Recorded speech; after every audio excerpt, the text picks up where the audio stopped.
semuanya, saya Katarina Helena. Hari ini, saya akan melakukan observasi mengenai tindakan dan interaksi sosial yang terjadi di dalam gereja, khususnya dalam komunitas Mistinar. Dalam video ini, kita akan melihat bagaimana komunikasi verbal dan non-verbal, kerjasama, persaingan sehat, serta konflik sosial yang terjadi dalam lingkungan gereja. Mari kita mulai. Gereja adalah tempat yang penuh dengan interaksi sosial. Sebelum bisa dimulai, Mistinar bekerja sama dalam menyiapkan perlengkapan ibadah. Ada komunikasi antara anggota senior dan junior, di mana para senior memberikan arahan tentang tugas masing-masing. Misalnya, ada yang bertugas membawa salib, memegang lilin, atau membantu imam dalam liturgi. Selain komunikasi verbal, ada juga komunikasi non-verbal. Kita bisa melihat bagaimana seorang misioner saling berjabat tangan, sesama petugas saling membantu, dan juga sesama misioner saling memberikan arahan.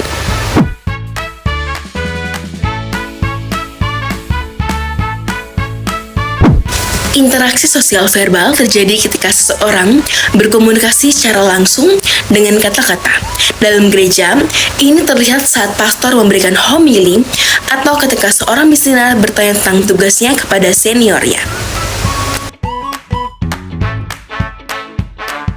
Komunikasi nonverbal dalam gereja sering terjadi melalui gerakan tubuh, seperti ekspresi wajah atau simbol tertentu.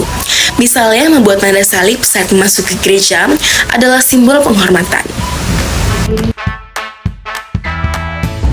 Kerjasama merupakan bentuk interaksi sosial positif yang sering terjadi dalam gereja.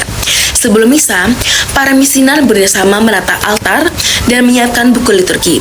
Dalam acara lain, gereja juga sering mengadakan kegiatan bakti sosial yang melibatkan seluruh umat.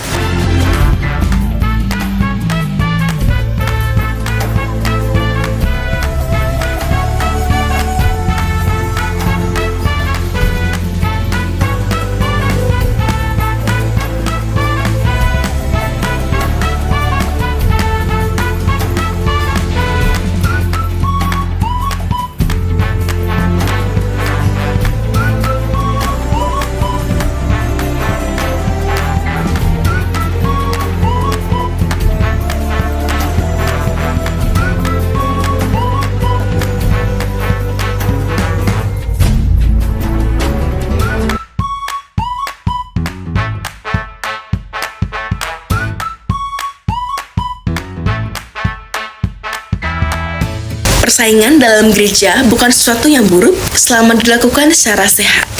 Misalnya, dalam komunitas misioner, anggota baru harus belajar banyak sebelum mendapatkan tugas penting. Begitu juga dalam paduan suara. Setiap anggota harus berlatih dengan keras agar bisa menampilkan hasil kor dengan baik.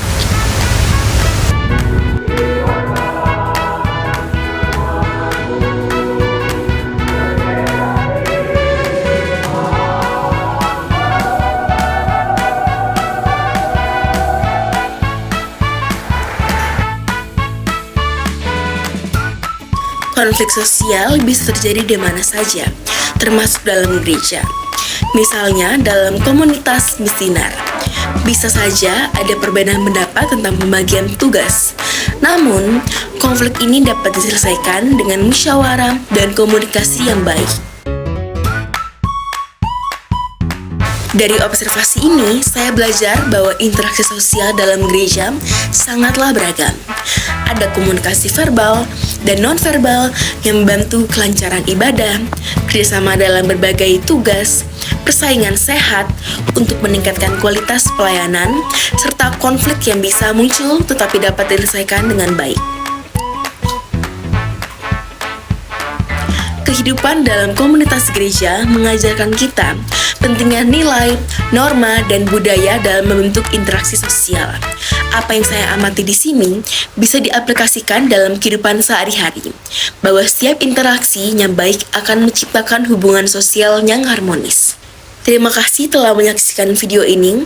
Semoga bermanfaat dan bisa menjadikan wawasan baru tentang interaksi sosial dalam kehidupan beragama.